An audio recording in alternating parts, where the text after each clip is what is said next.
హల్లెలూయా. మంచిది ప్రియులారా, దేవుని వాక్యాన్ని మనం చదువుకున్నటువంటి వాక్య భాగం తర్వాత మనం దాంట్లోకి వద్దాం. ఈ సమయంలో దానియేలు గ్రంథము 6వ అధ్యాయము 1 నుంచి 5 వచనాలను మనం చదువుకుందాం. తన రాజ్యం అంతటిపైన అధిపతులుగా ఉండుటకై 120 మంది అధిపతులను నియమించుటకు దర్యావేషునకు ఇష్టమయ్యను. వారి పైన 3 ప్రధానులుగా నియమించెను. ఆ 3 దానియేలు ముఖ్యుడు. రాజునకు నష్టము కలుగుకున్నట్లు ఆ అధిపతులు తప్పకుండా వీరికి లెక్కలు అప్పచెప్పవలనని ఆజ్ఞ ఇచ్చెను. ఈ దానియేలు అతి శ్రేష్టమైన బుద్ధి గలవాడై ప్రధానులలోనూ అధిపతులలోనూ ప్రఖ్యాతి నొందియుండును గనుక రాజ్యం అంతటి మీద అతను నియమింపవలెనని రాజు ఉద్దేశించెను. అందుకు ఆ ప్రధానులను అధిపతులను రాజ్య పాలన విషయంలో దానియేలు మీద ఏదైనా ఒక నింద మోపవలెనని ఉండి తగిన హేతువు కనిపెట్టుచుండ్రి కానీ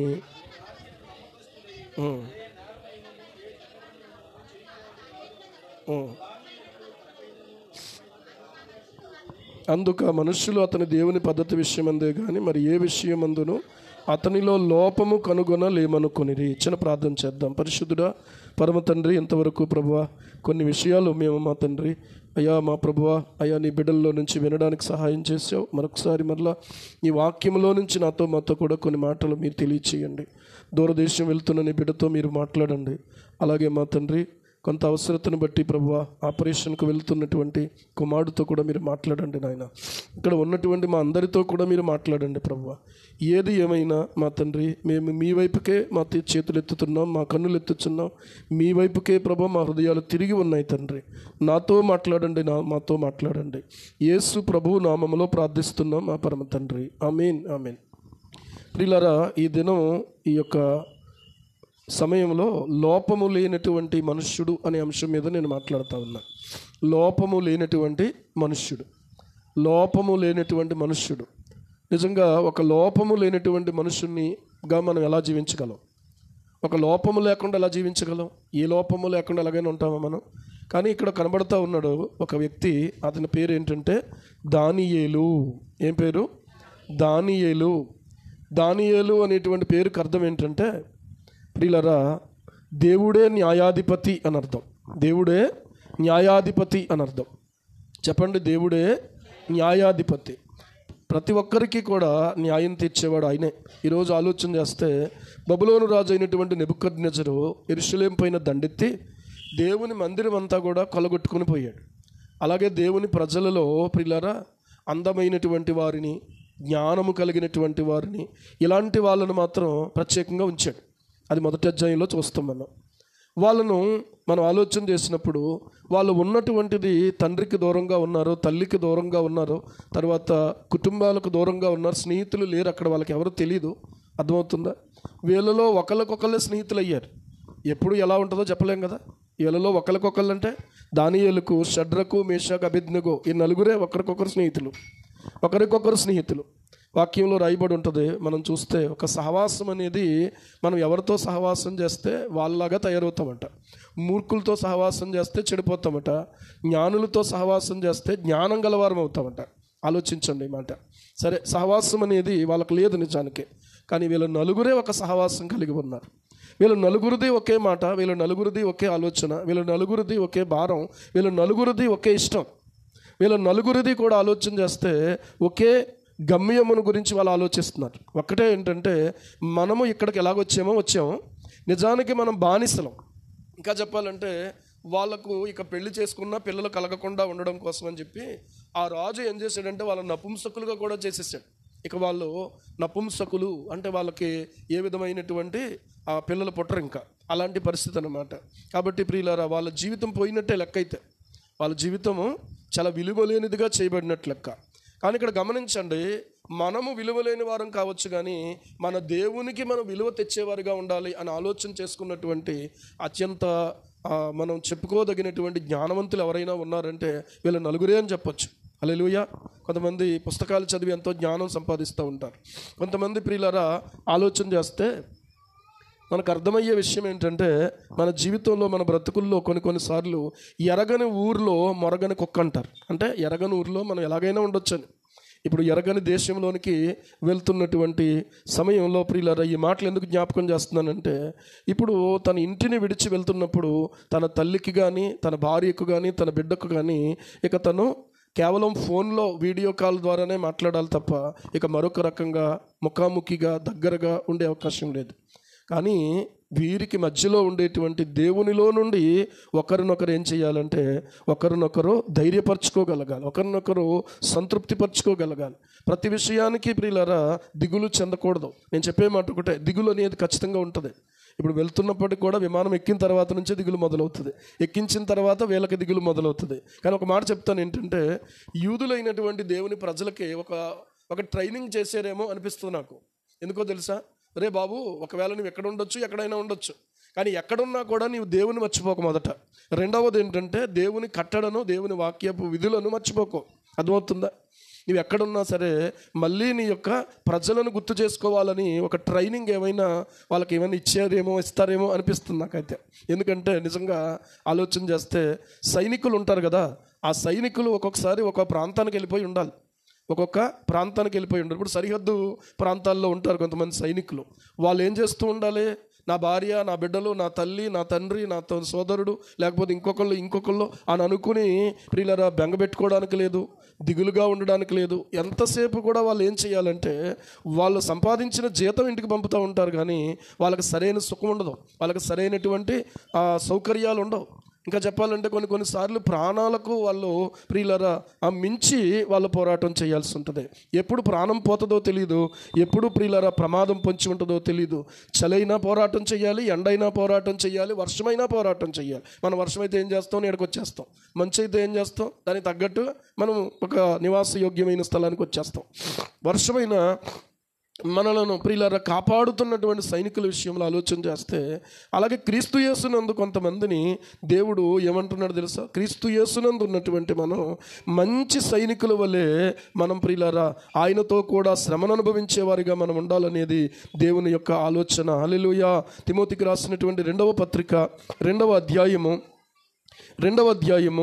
3వ వచనం చూడండి. క్రీస్తు యేసు యొక్క మంచి సైనికుని వలె నాతో కూడా శ్రమను అనుభవించుము అని అంటున్నాడు. మంచి సైనికుని వలె ఆలోచించాలి, మంచి మనస్సాక్షి కలిగి ఉండాలి, మంచి పోరాడాలి. హల్లెలూయా. ఈ మాటలు ఆలోచన చేసుకుంటే మనకు అర్థమయ్యే విషయం ఒకటే ఏంటంటే, పరిస్థితులు తారుమారవచ్చు, ఒకరి నుంచి ఒకరు అవసరతను బట్టి దూరంగా ఉండాల్సి రావచ్చు, కానీ నీకు దేవునికి మధ్యలో మాత్రం ఎప్పుడు కూడా ఏమి రాకూడదంటే అడ్డు ఏది రాకూడదు. అది శ్రమ కావచ్చు, సుఖం కావచ్చు. కొన్నిసార్లు శ్రమలో కొంతమంది తొట్టిల్లిపోతారు, కొన్నిసార్లు సుఖాన్ని బట్టి కొంతమంది దేవునికి దూరం అయిపోతారు. ఎందుకంటే సుఖానుభవాన్ని ప్రేమించి దేవుని నుంచి దూరం అయిపోయేవాళ్ళు పైకి భక్తి గల వారి వలె ఉంటారు, దేవుని శక్తిని ఆశ్రయించిన వారు ఉంటారు. తర్వాత దేవుని కంటే సుఖానుభవాన్ని ఎక్కువగా ప్రేమించేవారు అయి ఉంటారు. అలాంటి పరిస్థితుల్లో కొన్నిసార్లు మనకు ఏదైనా కష్టం కలిగిందనుకోండి, ఇబ్బంది కలిగిందనుకోండి, ప్రియులారా ఆ కష్టాన్ని ఇబ్బందిని కూడా ఏం చేయాలి అనంటే దేవునిలో నుండే సమాధానం పొందుకోవడానికి చూడాలి, దేవునిలో నుండే ఓదార్పును పొందడానికి చూడాలి. మనల్ని కొంతమంది సానుభూతిగా మాట్లాడతారు. నేను ఒక మాట చెప్తాను చూడండి. కొంతమంది సానుభూతి కూడా కొన్నిసార్లు మనల్ని దేవుని శక్తిని అనుభవించకుండా చేస్తుంది. ఇది ఎంతవరకు ఆలోచించవచ్చు అని అంటే, మనం చూస్తే సానుభూతి అనేది యేసు ప్రభు వారు సిలువ మోస్తూ కొరడాలతో రాను వారు కొడుతూ ఉండగా ఆయన దారిని వెళ్తుంటే సానుభూతిగా కొంతమంది ఏడుస్తున్నారు. యేసయ్యను చూసి ఏమన్నారు? యేసయ్యను చూసి ఏడుస్తున్నారు. ఎందుకో తెలుసా? ఆయన చేతులు ఎంతమందిని బాగు చేసినాయి అండి, ఆయన పాదాలు ఎంతమందికి మేలు చేసినాయి, ఆయన మాటలు కలిగించినాయి. ఈ రోజున ఆ యొక్క మహానుభావుడిని ఎంత భయంకరంగా హింసించి బాధపరిచి అంత దారుణంగా మాట్లాడుతున్నారు వీళ్ళు అని వాళ్ళు ఏడుస్తుంటే యేసయ్య ఏమన్నారంటే, యెరూషలేము కుమార్తెలారా, నా కోసం ఏడవకండి, మీకోసం మీ పిల్లల కోసం ఏడవండి అని చెప్పి ప్రభువు వారి దృష్టిని ప్రియులారా మళ్ళించాడు. దేవునికి స్తోత్రం కలుగును గాక. నా కోసం ఏడవద్దు, మీరు దేనికోసం ఏడవండి అంటే మీకోసం ఏడవండి, మీ పిల్లల కోసం ఏడవండి. పౌలు సౌలుగా ఉన్నప్పుడు ప్రియులారా కఠినమైన హృదయుడు, కానీ పౌలుగా మార్చబడిన తర్వాత దేవుని ప్రజలకు దేవుని యొక్క పనిలో చాలా నలిగిపోతూ వచ్చాడు. నలిగిపోతూ వస్తుంటే ఎక్కడికి వెళ్ళినా కూడా పరిశుద్ధాత్ముడు ఏం చెప్తున్నాడంటే, ఆ ప్రవక్తల ద్వారా ప్రవక్త్రీల ద్వారా ఏం చెప్తున్నాడంటే, ఇదిగో ఇతని కొరకు శ్రమలు కాచుకొని ఉన్నాయి అని చెప్తున్నాడు. ఇదిగో నీవు పలానా స్థలానికి వెళ్తున్నావు, అక్కడ శ్రమలు కాచుకొని ఉన్నాయి అని చెప్తుంటే ఈ సంఘస్థులందరూ దగ్గరికి చేరి, నాన్న వెళ్ళొద్దు నాన్న, నువ్వు బాబు వెళ్ళొద్దు నాన్న, ఎందుకంటే అక్కడ ఇలా ఉందట కదా, దేవుడు ముందే ఎందుకు తెలియజేసాడో తెలుసా, నువ్వు ఇక్కడే ఉండాలి నువ్వు, లేకపోతే నువ్వు అక్కడికి వెళ్ళవద్దు అని ముందే దేవుడు తెలియచేసాడు అని చెప్పి. అని సౌలు ఏమన్నాడు, పౌలు ఏమన్నాడు అంటే, ప్రియులారా మీరు ఏడ్చి నా గుండెలు బద్దలు చేసేదరు ఎలా, ఎట్టి పరిస్థితుల్లో నేను ఆగను, ఖచ్చితంగా నేను వెళ్తాను, నా దేవుని కొరకు ప్రాణం పెట్టడానికైనా నేను సిద్ధపడుతున్నాను అని చెప్పాడు. అందుకని పౌలు యొక్క గురి ఏంటంటే, బ్రతికితే దేవుని కొరకు బ్రతుకుతాను, చనిపోతే దేవుని కొరకు చనిపోతాను. ఇదే క్రైస్తవ జీవితం యొక్క అంతిమ లక్ష్యం, ఇదే. అర్థమవుతుందా? ఇంకా ఏదైనా సరే తర్వాత సంగతి. ఇంక ఈ స్థితికి వచ్చేసిన తర్వాత ఏది మనకు ప్రియులారా సంతృప్తినిచ్చి మనల్ని ఆపలేదు. ఏముంది, నా వలన దేవుని పని ఎంతవరకు జరిగింది, ఈరోజు బ్రతికున్నాను, ఎంతవరకు దేవునికి ఉపయోగపడ్డాను నేను. ఒకటి గమనించాలి ఏంటంటే, దూరదేశానికి వెళ్ళినటువంటి ఈ పరిస్థితుల్లో దానియేలు ప్రియులారా దర్యావేషు రాజు అయినటువంటి ఆ యొక్క చక్రవర్తి ద్వారా 120 మంది అధిపతులను అతడు సంస్థానాల మీద నియమించడానికి దర్యావేషు ఇష్టమైందట. ఆ ముగ్గురిని వారి పైన ప్రధానులుగా నియమించాడు. ఆ ముగ్గురిలో దానియేలు ముఖ్యుడు. దానియేలు ఒక్కడి పేరే బయటకు వచ్చింది, మిగిలిన ఇద్దరు ఎవరో తెలియదు మనకి. అక్కడ షడ్రక్ మేషక్ అబేద్నెగోలను పెట్టేద్దామంటే వాళ్ళ ముగ్గురు, ఇక్కడ మరి ముగ్గురు అయితే అప్పుడు దానియేలుతో పాటు 4 అవుతారు. కాబట్టి ఈ ముగ్గురులో దానియేలు ఒకడు.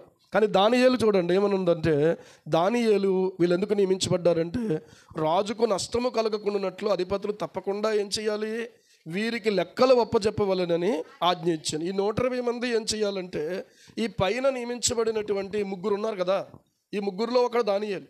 వీళ్ళు ఏం చేయాలి అని అంటే, ఇతనికి లెక్కలు అప్పచెప్పాలంట. ఏమంటే లెక్కలు ఒప్పజెప్పాలని ఆజ్ఞ ఇచ్చాడు. ఈ దానియేలు గురించి ఒక్కటి గురించే రాయబడి ఉంది, అతి శ్రేష్టమైన బుద్ధి గలవాడట. ఎలాంటి బుద్ధి కలిగిన వాడు? అతి శ్రేష్టమైన బుద్ధి కలిగినటువంటి వాడు. ఇలాంటి బుద్ధి కలిగినటువంటి యవనస్తులు సంఘములో నుంచి లేవాలి ఈరోజు. దేవునికి స్తోత్రం. రాజ్యాలలో ఈ రోజున పరిపాలన జరుగుతున్నటువంటి చోట కూడా నేను చెప్తున్నాను ఒక మాట, న్యాయవాదుల్లో ఉన్నారు, అలాగే ఫైనాన్స్ సంబంధించినటువంటి శాఖల్లో ఉన్నారు. ఈ రోజున నమ్మకమైనటువంటి వారు ఉన్నారు, ఖచ్చితంగా చెప్తున్నాను నేను. అర్థమవుతుందా? ఇంతకుముందు ఒకసారి మీకు గుర్తుందో లేదో కానీ, ఒక ఎస్ఐ గారు ఒక ఆయన విజయవాడ నుంచి ద్వారపూడి వస్తే యూత్ మీటింగ్ కూడా పెట్టాం మనం. ఆ సమయంలో ఆయన ప్రియులారా కానిస్టేబుల్ నుంచి, హోంగార్డ్ నుంచి కానిస్టేబుల్ నుంచి ఎస్ఐకి, ఎస్ఐ నుంచి ఇప్పుడు సిఐ అయ్యాడు. ఆయన ఏ ఒక్క రూపాయి కూడా లంచం తీసుకున్నందుకు ఆయనకి బెస్ట్ అని అవార్డు ఇచ్చారు. బెస్ట్ అవార్డు వచ్చింది ఆయనకి. సంవత్సరం కూడా అవార్డు పొందుకుంటూ ఉన్నాడు. అలాగని ప్రియులారా దేవుని గణపరచకుండా లేడు ఆయన. ఈ రోజును చూస్తే దాదాపుగా ఆంధ్రాలో, తెలంగాణలో ఎన్నో గ్రూపులు కలిగి ఈ రోజున ఎన్నో పాటలు రాస్తూ దేవుని సందేశాన్ని చక్కగా ప్రకటిస్తూ దేవుని కొరకు ఒక సాధనంగా ఉపయోగించబడతా ఉన్నాడు. ఒక మాట చెప్తున్నాను ఏంటంటే, అన్ని శాఖలలో ఉన్నారు, అన్ని స్థలాలలో ఉన్నారు, పనిచేసేటువంటి డ్యూటీల్లో కూడా. ఇప్పుడు ఈరోజు నేను ఒక మాట చెప్తున్నాను, సౌదీ కంట్రీలోకి బైబిల్ను పర్సనల్గా కలిగి ఉండొచ్చట, కానీ ఎవరికి బైబిల్ గురించి చెప్పడం కానీ ఎవరికి కూడా డిస్ట్రిబ్యూషన్ చేయకూడదు. అది అక్కడ ఇల్లీగల్ అన్నమాట. అది అక్కడ ఉన్న పరిస్థితి. కనుక ఇప్పుడు బైబిల్ తీసుకెళ్ళొచ్చు, కానీ ఆ బైబిల్ని డిస్ట్రిబ్యూషన్ చేయకూడదు. ఎవరికి వాళ్ళు చదువుకోవచ్చు, ఎవరికి వాళ్ళు ప్రార్థన చేసుకోవచ్చు, అంతే అక్కడ ఉన్న పరిస్థితి. అయితే అక్కడ సంఘాలు లేవండి అని అంటే, మనకులాగా బోర్డులు ఉండవు అక్కడ, మనకులాగా బయటికి కనిపించదు. అండర్ గ్రౌండ్లో ఏం జరుగుతుంది తెలుసా? ఆరాధన జరుగుతూ ఉంటాయి. ఒకవేళ శుక్రవారం సెలవు అనుకోండి, అబ్బాయి మాకు సండే ఆరాధన అని శుక్రవారం ఒకవేళ వెళ్ళకుండా శనివారం, ఆదివారం వెళ్దాం అనుకుంటే ఉండవు అక్కడ. ఆ పరిస్థితులు గమనించుకోవాలి. అర్థమవుతుందా? కనుక ఈరోజు గమనించండి ఏంటంటే, దేవుని బిడ్డలమైనటువంటి మనం ఆలోచించుకోవాల్సింది ప్రియులారా, దేవుని వాక్యాన్ని బట్టి చెప్తున్నాను, పరిస్థితులను ఏవైనప్పటికీ కూడా అతి శ్రేష్టమైన బుద్ధి అంటే అర్థం ఏంటంటే, ఇక్కడ ఉన్నటువంటి వీరు ఎవరైనప్పటికీ కూడా వాళ్ళు దేవుణ్ణి ఎరగని వాళ్ళు, నేనే దేవుణ్ణి ఎరిగిన వాడిని కనుక నా దేవుణ్ణి ఇక్కడ నేను ప్రజెంట్ చేయాలి. ఇప్పుడు స్వామి అక్కడికి వెళ్తున్నాడు అని అంటే దాని వెనక నాకు కలిగినటువంటి ఆలోచన ఏంటంటే, అక్కడ దేవుణ్ణి ప్రజెంట్ చేయడానికే దేవుడు ఇక్కడి నుంచి తీసుకెళ్తున్నాడు. కారణాలు ఏవైనా ఉండొచ్చు, కానీ దేవుని ఉద్దేశ్యం వేరే ఉంది. దేవునికి స్తోత్రం. అందుచేత ఆ ఉద్దేశ్యాల గురించి కాదు, కానీ ఈ ఉద్దేశం గురించి ప్రతిరోజు ప్రార్థన చేసుకోవాలి. తల్లి కానీ భార్య కానీ మీరు దేవుని సన్నిధిలో ఈ విషయం గురించి ప్రార్థన చేయాలి. నా మట్టుకు నేను చెప్తున్నాను దేవుని వాక్యాన్ని బట్టి. అతి శ్రేష్టమైన బుద్ధి ఈ రోజున, అలాంటి బుద్ధి ఆ కుమారుడికి దేవుడు కలుగచేయునుగాక. హల్లెలూయా. అతి శ్రేష్టమైన బుద్ధి. నిజానికి అలాంటి లెక్కలు ఒప్పజెప్పే దగ్గర ఒకవేళ కాస్త అటు ఇటుగా రాసి పక్కకు పెట్టేసుకోవచ్చు కదా. అలాంటివి ఎన్నో జరుగుతున్నాయి కదా. ఈ రోజున చూస్తే స్కాములు అంటున్నారు. కోట్లు కూడా ప్రియులారా పక్కకి వెళ్ళిపోతూ ఉన్నాయి. అని దానియేలు ధన వ్యామోహము లేనివాడుగా బ్రతికాడు. దేవునికి స్తోత్రం కలుగునుగా. అలాగే ధన వ్యామోహము లేనివాడుగా బ్రతకడానికి ఉన్నటువంటి ఒకే ఒక్క సూత్రం ఏంటంటే, దేవుని కంటే ధనం ఎక్కువ కాకూడదు. ఎప్పుడు కూడా అవసరతలు ఉంటాయి, ఇబ్బందులు ఉంటాయి, కానీ వాటన్నిటిలో కూడా దేవుడే ప్రియులారా మన అక్కర తీర్చాలి, అవసరం తీర్చాలి. ధన వ్యామోహము లేనివాడుగా ఈయన ఉన్నాడు కాబట్టి దానియేలు నమ్మకంగా బ్రతకగలిగాడు. అతి శ్రేష్టమైన బుద్ధి కలిగి ఉన్నాడు. దేవునికి స్తోత్రం. ఆలోచించండి, ఎలా కలిగి ఉన్నాడు? అతి శ్రేష్టమైన బుద్ధి కలిగినటువంటి వాడుగా ఉన్నాడు. రెండవ విషయం చెప్తాను ఏంటంటే, స్త్రీ వ్యామోహము లేనివాడుగా ఉన్నాడు. ఏమంటే ఎవరో యోసేపు, ఇక్కడ యోసేపు గురించి లేదు కానీ యోసేపు గురించి జ్ఞాపకం చేసుకుంటే ఆదికాండం 39వ అధ్యాయం ఆలోచన చేస్తే, తన ముందు తన యజమానురాలే నిలబడి తనను ప్రియులరా బలవంతం చేసినప్పటికీ కూడా, తనను ఏమంటే ఒత్తిడి చేసినప్పటికీ కూడా ఆ వ్యామోహము నుంచి దూరముగా పారిపోయాడు. హల్లెలూయా. ఏమండి ఆదికాండం 39వ అధ్యాయము 12వ వచనం. అప్పుడు ఆమె అతని వస్త్రం పట్టుకుని తనతో శయనింపమని చెప్పగా అతడు తన వస్త్రమును ఆమె చేతిలో విడిచిపెట్టి తప్పించుకొని బయటికి పారిపోయాను. ఎలాగా? బయటికి పారిపోయాడు. ఇక్కడ ఆలోచన చెయ్యండి. స్త్రీ వ్యామోహము లేనివాడుగా యోసేపు తన పరిశుద్ధతను, తన విశ్వాసాన్ని, తన యొక్క భక్తి జీవితాన్ని కాపాడుకోగలిగాడు. దేని బట్టి అంటే దేవుని బట్టి. దేవునికి స్తోత్రం. హల్లెలూయా. రెండవది మనం ఆలోచన చేస్తే ఏమండి, ధన వ్యామోహం లేదు దానియేలుకు కనుక అక్కడ అతి శ్రేష్టమైన బుద్ధి కలిగినటువంటి వాడుగా ఉండి ఏం చేశాడు? ప్రధానులలో అధిపతులలో ప్రఖ్యాతి నొంది ఉండెను గనుక రాజ్యం అంతటి మీద అతను నియమింపవలెనని రాజు ఉద్దేశించెను అని రాయబడతా ఉంది. రాజు ఉద్దేశించాడట రాజ్యం అంతటి మీద అతను నియమించాలని. ఏమండి ఎందుకు? కారణం ఏంటి? అతడు అతి శ్రేష్టమైనటువంటి బుద్ధి కలిగిన వాడు. ఏమండి ఎంత నమ్మకంగా పనిచేసాడో, ఎంత నమ్మకంగా ఉన్నాడో. తర్వాత మనం ఆలోచన చేస్తే ఏమంటే మొదటిది ఏం చెప్పాను? ధన వ్యామోహం. రెండవది ఏం చెప్పాను? స్త్రీ వ్యామోహం. మూడవది ఏంటంటే వస్తు వ్యామోహం. ఒక వస్తువును చూచి మనం చాలా ఇష్టం పుట్టేస్తుంది ఒక్కొక్కసారి. దానికోసం అప్పులు చేసేసి ఏమంటే ఈఎంఐలు కట్టేద్దాము, ఏం పర్లేదులే డౌన్ పేమెంట్ చేసేద్దాం, అది ఇది అని ఆలోచన చేసుకుంటాం. కానీ కొంతమంది దానివల్ల కూడా చాలా ఇబ్బందులు పడిపోయే పరిస్థితి ఉంది. వస్తు వ్యామోహం. నీవు ఏ ఉద్దేశ్యంతోనైతే పనిచేస్తున్నావో ఒకటి ఆలోచన చేసుకోవాలి. ఇక్కడేంటంటే మొదటిది అత్యవసరము, రెండవది అవసరము, మూడవది అనవసరం. ఈ మూడు విషయాలు కనుక మనం ఆలోచించగలిగితేనంట మనం ఎక్కువ ఇబ్బంది పడకుండా ఉండగలుగుతామని ఒక దైవజనుడు చెప్పాడు. దేవునికి స్తోత్రం. మొదటిది ఏంటి? అత్యవసరం. అది చాలా అవసరం నాకు, ఓకే తీసుకో.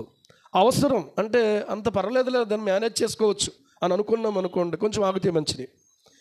అసలే అవసరమే లేదు నాకు అని అనుకున్నాం అనుకోండి, ఆ అవసరాన్ని అసలు దాని గురించి ఆలోచించకపోవడమే మంచిది. అర్థమవుతుందా? వస్తువు అంటే వస్త్రాలు కావచ్చు, వస్త్ర వ్యామోహం. అది కూడా ఒక ప్రాంతానికి వెళ్ళినప్పుడు ఇవన్నీ కూడా ఖచ్చితంగా మనం వాటి విషయంలో జాగ్రత్త కలిగి ఉండాల్సిన అవసరం ఉంది. కానీ అన్నిటికంటే మించి అన్నిటినీ జయించడానికి ఒకే ఒక్క సూత్రం ఏంటంటే, అన్నిటినీ సమర్థవంతంగా చేయగలగడానికి సమర్థుడైనటువంటి దేవుని యొక్క కృపను కోరుకోవాలి. దేవునికి స్తోత్రం కలుగును గాక. హల్లెలూయా, హల్లెలూయా. ఒక మాట చెప్పనా? మన దేశానికి విలియం కేరీ ఒక మిషనరీగా వచ్చారు. ఎక్కడి నుంచి వచ్చారు ఆయన? విలియం కేరీ ఎక్కడి నుంచి వచ్చారు? ఇంగ్లాండ్ నుంచి వచ్చారు కదా. ఇంగ్లాండ్ నుంచి వచ్చి ఆయన ఏమి సంపాదించాడు? ఆయన ఏమి ఘనత పొందాడు? ఆయన ఏమి గుర్తింపు పొందాడు? విలియం కేరీ రావటం ద్వారా సుమారు 42 భాషల్లో బైబిల్ మన కోసం భారతదేశ భాషల్లోకి అనువదించబడింది. దేవునికి స్తోత్రం. ఆయన రాసినటువంటి తెలుగు బైబిల్ అట ఈ రోజుకి కూడా సిరంపూర్ బైబిల్ యూనివర్సిటీలో, బైబిల్ కాలేజ్ ఆ యూనివర్సిటీలో భద్రపరచబడి ఉంది. ఇప్పటికీ కూడా ఆ బైబిల్ మొన్న ఎవరో ఒక ఆయన దాని గురించి వివరించడం చూశాను. ఈరోజు ప్రియులారా అలాంటి ఒక ఉద్దేశ్యంతో విలియం కేరీ ఆలోచనను మనం ఆలోచన చేస్తే ఏమి సంపాదించుకోవడానికి రాలేదు. చివరికి ఇక్కడ తన యొక్క కుటుంబాన్ని కూడా అంతగా పోగొట్టుకున్నాడని చెప్పొచ్చు. తన యొక్క జీవితంలో ఒకటే ఉద్దేశం ఏంటంటే, ఏది ఏమైనా నేనేం చేయాలంటే భారతదేశానికి బైబిల్ను అందించాలి అనుకున్నాడు. హల్లెలూయా. ఏమండి భారతదేశానికి బైబిల్ని అందించాలనుకున్నాడు. దేవుని వాక్యాన్ని చూస్తే ఇక్కడ రాయబడతా ఉంది 4వ వచనంలో, దానియేలు నమ్మకస్తుడు. ఎలాంటి వాడు? నమ్మకస్తుడు. ఈ రోజున నేను మీలో కొంతమందిని చూశాను. కొంతమంది నమ్మకస్తులు ఉన్నారు కాబట్టి నాకు ఇందాక అనిపించింది ఇక్కడికి వచ్చినప్పుడు, ఇక్కడికి వచ్చేటువంటి మీరు ఎవరు కూడా ఇక్కడ ఏ విధమైన అట్రాక్షన్స్ లేకుండా మీరు ఇక్కడికి వస్తున్నారు. ఇక్కడ లైటింగ్ లేదు, ఇక్కడ అంత పెద్ద సౌండ్ సిస్టమ్, అంత నీట్గా వాయిద్యాలు ఇలాంటివి ఏమీ లేవు. కానీ ఎందుకు వస్తున్నారు అని అంటే కేవలం దేవుని వాక్యాన్ని ప్రేమించి వస్తున్నారు.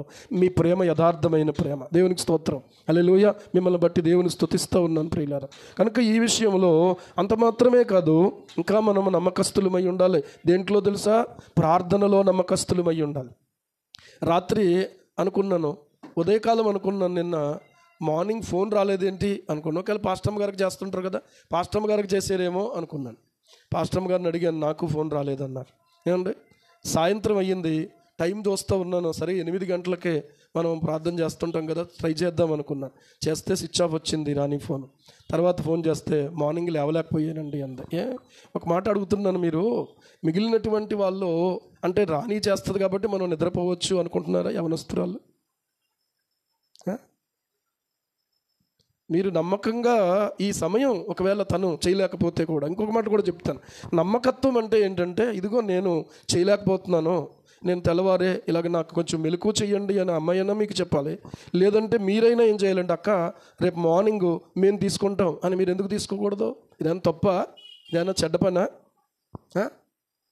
ఒక బాధ్యతను పంచుకునేవారు ఉండాలి నమ్మకత్వం అంటే. లేకపోతే నమ్మకత్వం అంటే ఏంటంటే, ఇది నా వల్ల కాదు అన్నప్పుడు మరొకరికి అప్పగించేవారుగా ఉండాలి. ఈరోజు చెప్తాను, గొలుసు ప్రార్థనలో పేర్లు మనం ఇవ్వడం జరిగింది కదా. పేర్లు ఇచ్చినటువంటి వాళ్ళకు ఒక నమ్మకత్వం అనేది ఉండాలి. ఎందుకంటే ఇది నా బాధ్యత, ఇక్కడ ఈ గంటలో నేను ప్రార్థన చేయాలి. నేను ప్రార్థన చేయకపోతే నేను దేవుని ముందు అపనమ్మకస్తురాలను అయిపోతాను, అపనమ్మకస్తుడిని అయిపోతాను అనేటువంటి ఆలోచన మనకు లేకపోవడం వల్ల, పర్లేదులే నేను ఇప్పుడు నేను చేయకపోతే ఏమైంది అంటే తర్వాత ఇంకొకళ్ళు చేసేస్తారు కదా, దాని పేరే గొలుసు ప్రార్థన. నువ్వు తర్వాత ఇంకొకళ్ళు చేసేదాకా నువ్వు ఆలోచించకూడదు.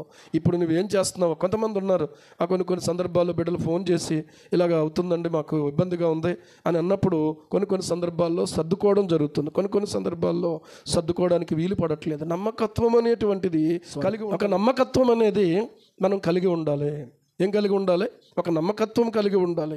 సువార్త విషయంలో ప్రియులారా, ఇంత దాకా సువార్త వచ్చిందంటే ఒకటే కారణం ఏంటంటే నమ్మకత్వము బట్టి. దేవునికి స్తోత్రం కలుగును గాక. ఇంకొక మాట చెప్పిన, నమ్మకత్వము దగ్గర కొన్ని ఇబ్బందులు కూడా కలగొచ్చు.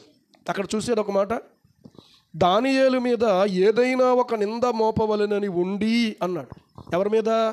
ఎవరినైతే రాజుగారు ప్రియులారా హెచ్చించి ఘనపరిచి వాళ్ళను దానియేలు మీద ఒక బాధ్యత పెట్టాలనుకున్నాడో, రాజ్యం అంతటి మీద అతను నియమించాలని రాజు ఉద్దేశిస్తే అక్కడ ఏం జరుగుతుందో చూడండి. దానియేలు మీద ఏదైనా ఒక నింద మోపవలెనని ఉండి అన్నాడు. రాజా, మీరు దానియేలు గురించి ఏమనుకుంటున్నారు అసలు అని అతని మీద నింద ఏదైనా దొరికితే వెళ్ళి, ఎప్పుడు దొరుకుతుందా టైము, ఎప్పుడు వెళ్ళి చెప్పేద్దామా, ఎప్పుడు వెళ్ళి ఆయన మీద ఇంప్రెషన్ లేకుండా చేద్దామా? ఇలాంటి వాళ్ళు పనిచేస్తారా, పనిచేయరా? ప్రతి చోట కూడా చేస్తారా, చేయరా? పనిచేస్తారు. ఏమంటే అయినప్పటికీ కూడా దానియేలు నమ్మకస్తుడిగానే పనిచేస్తున్నాడు. అది గొప్ప విషయం. దేవునికి స్తోత్రం. నమ్మకస్తునికి తను చేసేది ఖచ్చితంగా చేయాలంతే. ఎవరు ఏమనుకున్నా, ఎవరు ఏది ఒకవేళ కష్టం అనుకున్నా, ఇబ్బంది అనుకున్నా కూడా నమ్మకత్వం దగ్గర నీకు అప్పగించిన పని నువ్వు చేయటమే నీ డ్యూటీ. కానీ ఇప్పుడు సపోజ్ రేషన్ ఇస్తున్నాడు బుజ్జి, ఏమండి, నమ్మకంగా ఇవ్వకపోతే ఏమవుద్ది? అందరికీ అందుతుందా? అందరికీ అందదు. ఏమండి, తన మీద ఏదైనా ఒకవేళ నింద మోపాలని ఏదో రకంగా ప్రయత్నం చేస్తే, మేము దగ్గరికి వచ్చేటప్పుడు కొనట్లేదండి, లేదా ఇక్కడ పెట్టట్లేదండి, మీరేమో ఇంటింటికి ఏమన్నారు, ఆయన ఏమో అక్కడ పెట్టి అక్కడికి రమ్మంటున్నాడు, చాలా చెప్పొచ్చు. కానీ నీ చేసే పని నమ్మకంగా చేయటానికే చూడాలి. దేవునికి స్తోత్రం. ఆరాధన విషయంలో నమ్మకత్వం ఉండాలి. ఇప్పుడు మనం ఆలోచన చేస్తే ప్రియులారా, నమ్మకత్వం అనేది ప్రతి దగ్గర అవసరమే. నమ్మకమైన భార్యగా ఉండాలి, నమ్మకమైన భర్తగా ఉండాలి, నమ్మకమైన తండ్రిగా ఉండాలి, నమ్మకమైన సహోదరుడుగా ఉండాలి, నమ్మకమైన స్నేహితుడుగా ఉండాలి. నమ్మకమైనటువంటి వారిగా మనముంటే దేవుని వాక్యం ఏం చెప్తుందో తెలుసా? నమ్మకమైన వారికి దీవెనలు మెండుగా కలుగును. హల్లెలూయా. సామెతల గ్రంథము 28వ అధ్యాయము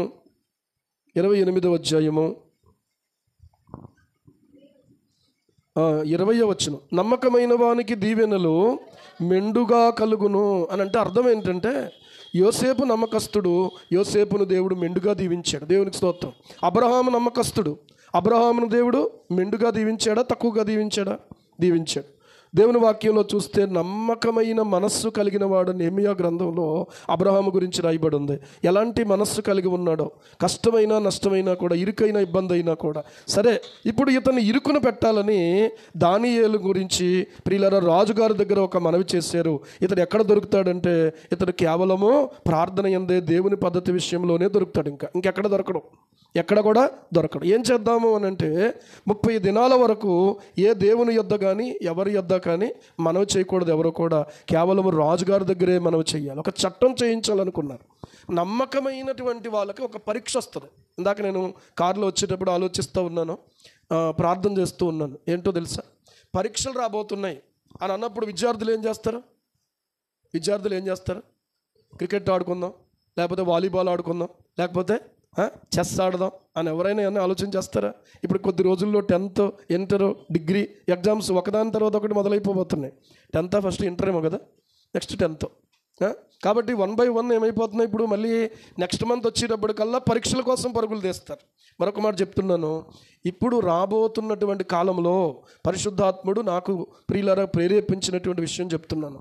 ఎక్కడెక్కడ వేల మంది కూడుకుంటున్నారో అవన్నీ ఖాళీ అయిపోబోతున్నాయి.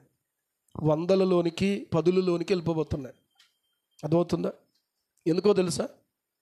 కారణం ఏంటంటే మభ్యపెట్టి మోసం చేసి ప్రజలను ఆకర్షించిన ప్రతి చోట నుండి ప్రజలు ఏమవుతున్నారంటే దేవుని యొక్క వెలుగు ఎక్కడుందో అక్కడికి పరిగెత్తుకుని రాబోతున్నారు. దేవునికి స్తోత్రం, హల్లెలూయా.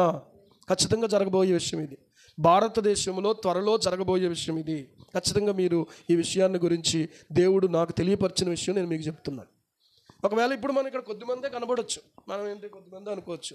రేపు ఇక్కడ పట్టజాలని జనాలు కూర్చుంటారు. దేవునికి స్తోత్రం.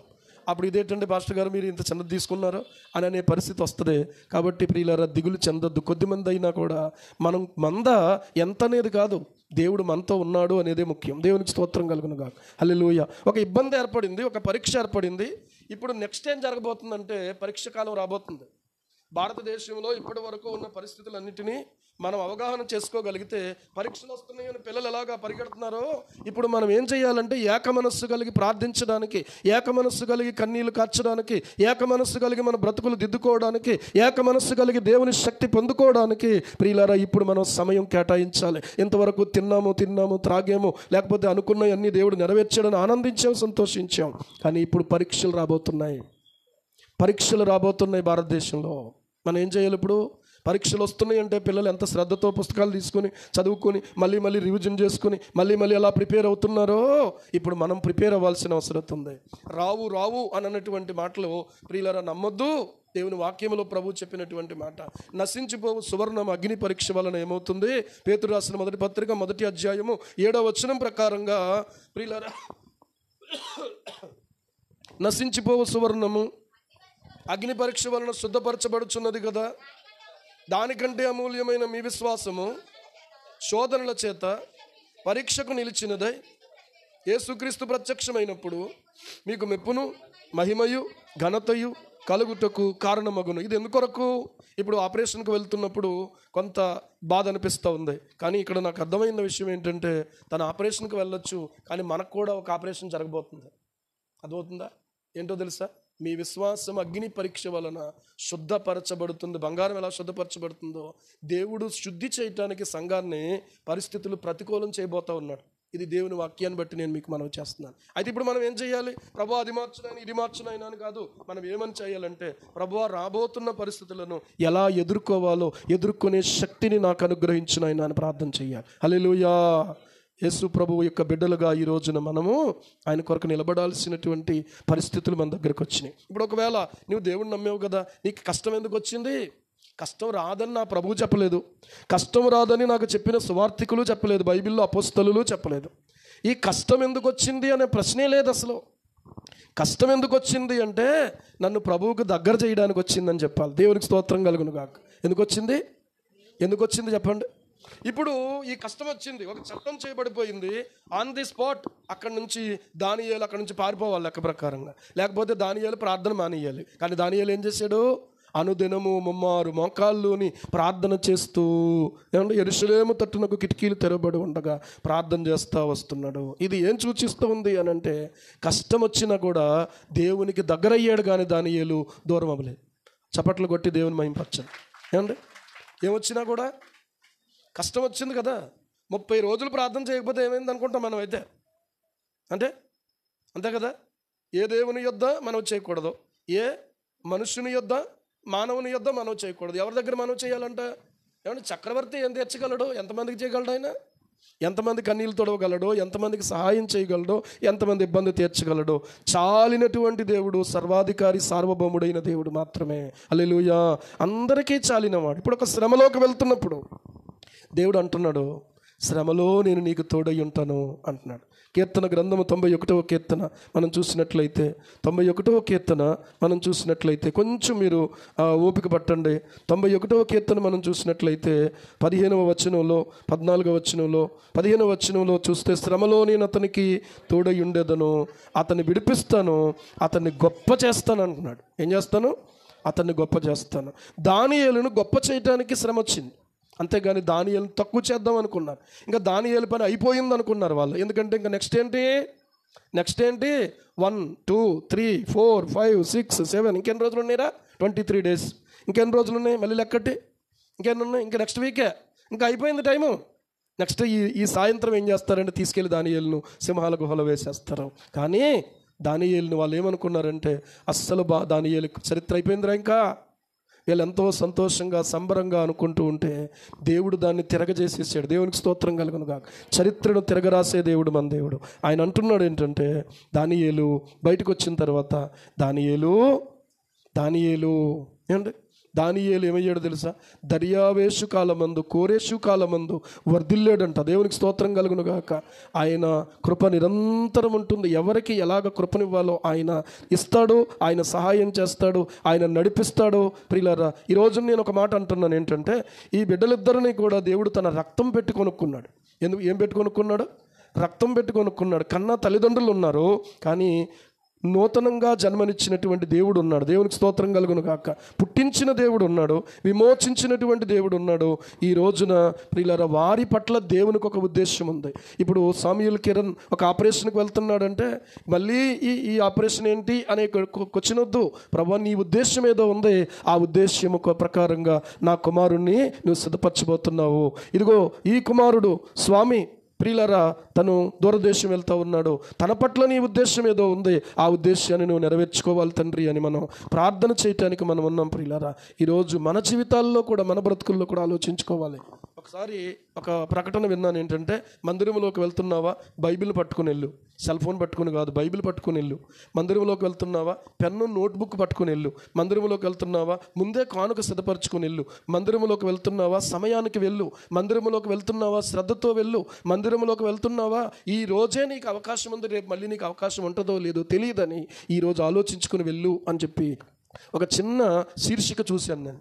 నాకు అనిపించింది, మనం ఏమనుకుంటున్నాం అంటే వచ్చే వారం మళ్ళీ వెళ్తాం కదా అనుకుంటున్నాం, కానీ ఇది మన చేతిలో ఏమన్నా ఉందా? లేదు. కనుక ఈరోజే ఒకవేళ మన జీవితంలో ప్రియులరా ఈ అవకాశం ఉంది, రేపు ఉంటుందో లేదో తెలియదు అనుకున్న ఆలోచన విధానంతో కనుక మనం ఉన్నట్లయితే మన జీవితంలో, మన బ్రతుకుల్లో ప్రియులరా అది మనకు ఆత్మీయ జీవితానికి నిర్లక్ష్యం లేకుండా మేలుకరంగా ఉండొచ్చు అని నేను భావిస్తూ ఉన్నాను. ప్రార్థన చేసుకుందాము. ఈ సమయంలో మనలను మనం ప్రభు కృపకు అప్పగించుకుందాం. ప్రభు కృప ఈ బిడ్డలకు తోడుగా ఉండి నడిపించినట్లుగా మనం ప్రార్థన చేద్దాం.